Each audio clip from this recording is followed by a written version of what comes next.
Kaum muslimin, hamba-hamba Allah sekalian yang kami muliakan, Dajjal ini akan memasuki seluruh kota-kota besar di dunia, kecuali Mekah dan Madinah dia tidak berhasil memasuki.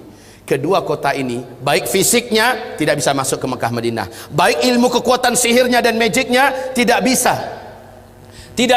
masuk ke dalam Mekah dan Madinah. Makanya salah satu kata Nabi, kalau kamu ingin selamat, kamu dengar Dajjal sudah keluar, segeralah hijrah, larilah ke Mekah atau ke Madinah. Jika tidak mampu, ada 5 langkah lain yang diperintahkan Nabi agar selamat dari Dajjal la'natullah alaih. Kaum muslimin yang kami muliakan, Dajjal ini bukanlah makhluk raksasa tinggi besar. Saya waktu di Sydney, saya malu mendengarkan jawaban seorang ustadz kondang di TV, acara live, ditanyakan oleh jamaahnya, apakah itu Dajjal? Oh, katanya, Dajjal itu adalah makhluk yang sangat tinggi besar. Kalau dia masukkan kakinya ke samudra laut yang paling dalam hanya semata kakinya. Waduh. Kalau dia ngomong di timur, yang di barat mampu mendengar suaranya. Kalau dia kencing di satu kota, banjir satu kota itu. Malu saya mendengar tuh jawaban, ya Allah. Waktu SD saya sudah dengarkan kayak gitu. Lah ini ustadz level nasional loh, ngomong di TV, jawabannya kayak gitu, ngawur ngaco abis. Lalu sebenarnya Dajjal ini siapa? Rasul mengatakan dia adalah anak keturunan Adam, tingginya seperti kamu dan lebih pendek sedikit,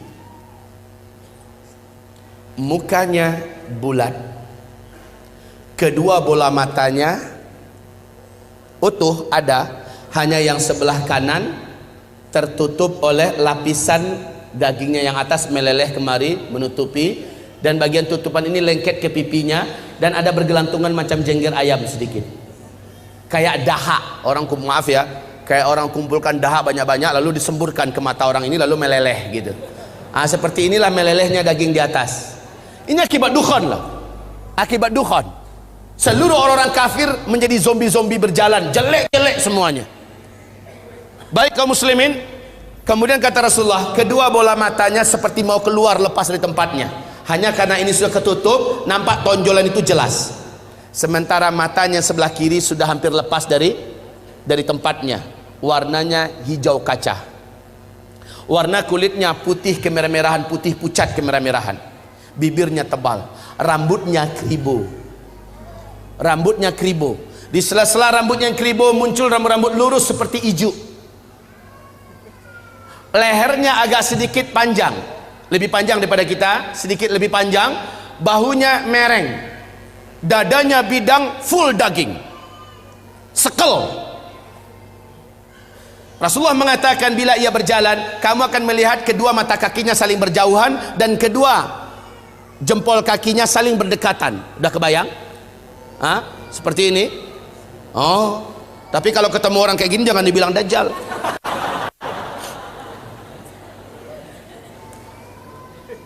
Orang biasa tapi jelek minta ampun, jelek abis.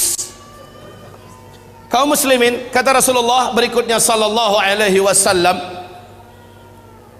bagi orang yang beriman, yang menurut Allah imannya masih sahih, menurut Allah imannya masih benar, dia diizinkan oleh Allah mampu membaca huruf ka, fa, ra di antara kedua alis matanya. Ada tertulis ka, fa, ra, yaitu kafir. Walaupun aslinya dia nggak pandai membaca Arab, membaca Al-Quran, tapi imannya menurut Allah sahih, dia akan mampu melihat itu. Kalau sempat kepapasan beberapa papasan, dia mampu melihat kafara. Ibarat Allah yang kami muliakan, Rasulullah sallallahu alaihi wasallam bersabda, semua kemampuan yang jahat di bumi ini ada pada dia. Seluruh jin dan syaitan berkhidmat dan melayaninya, menjadi pengikutnya. Coba bayangkan, dukun mana di bumi ini yang sanggup menaklukkan seluruh jin dan setan? Sementara Dajjal dengan sukarela dan senang hati seluruh jin dan setan berkhidmat kepadanya. Dalam rangka, ya awas ya, di fase keempat ini adalah fase di mana setan jin dan setan manusia bersatu memperbanyak calon penghuni neraka. Di fase keempat ini, makanya ketika Dajjal muncul, ma baina khalqi Adam ila qiyamis sa'ah fitnatun akbar minad dajjal. Sejak bumi ini Allah ciptakan, sejak Adam Allah ciptakan sampai hari kiamat, tidak ada fitnah yang lebih dahsyat, tidak ada fitnah yang lebih hebat, tidak ada fitnah yang lebih berat melebihi fitnahnya Dajjal. Maka berlindunglah kamu kepada Allah dari fitnah Masih Dajjal. Wallahi, kata Nabi, kalau saya hidup, saya yang akan membela kamu paling di depan. Tapi jika saya sudah tidak ada, setiap kamu harus bela dan jaga dirinya masing-masing.